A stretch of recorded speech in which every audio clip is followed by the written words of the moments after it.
KL Rahul সাধারণ কোনো ক্রিকেটারের নাম হতে পারে না। রাহুলের কাছে ক্রিকেটের দেবতাও কোনো সাধারণ মানুষ নয়। 22 গজের যুদ্ধে বোলারদের শাসন করতে তার অস্ত্র যে উইলো কাঠের ব্যাট, তাই তার কাছে দেবতা, তাই তার কাছে প্রিয়, তার কাছে পূজনীয়। তাই ঝড় বৃষ্টিতে তিনি তার ব্যাটকে রক্ষা করেন যত্ন ভরে, যেভাবে অপথ্য স্নেহে অভিভাবকরা সন্তান সন্ততিকে রক্ষা করে। হেডিংলেতে বৃষ্টি নেমেছে তখন। ভারত ইংল্যান্ড প্রথম টেস্টের তৃতীয় দিনের খেলার ইতি। সাজঘরে ফিরেছেন দুই অপরাজিত ব্যাটসম্যান। পেছনে অধিনায়ক শুভমান গিল, সামনের মানুষটির দিকে চোখ আটকে গেল মুগ্ধতায়। ব্যাট যেন ভিজে না যায়। জামা দিয়ে সযত্নে ব্যাটকে ঢেকে রক্ষা করে কেএল রাহুল ফিরছেন সাজঘরে।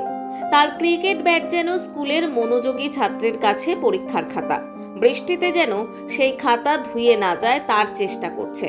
তার ক্রিকেট ব্যাট যেন কোনো মায়ের কোলের সন্তান। মা পরম আদরে আগলে রেখেছে সন্তানকে। যদি এসব স্রেফ তুলনা, এসব কিছু সত্যি নয়। সত্যিটুকু হলো কেএল রাহুলের ব্যাট তার কাছে এক পরমারাধ্য দেবতা, যাকে তিনি পুজো করেন।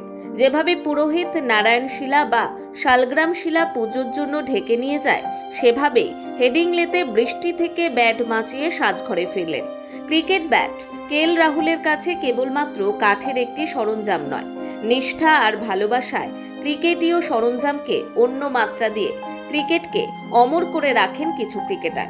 এই ক্রিকেটীয় চরিত্রদের জন্যই আজও মানুষ মাইলের পর মাইল হেঁটে খেলার মাঠে আসে। কেএল রাহুল স্বতন্ত্র, কেএল রাহুল অনন্য। শুধু তার ক্রিকেট মাঠের পারফরমেন্স দিয়ে তাকে বিচার করা সম্ভব নয়।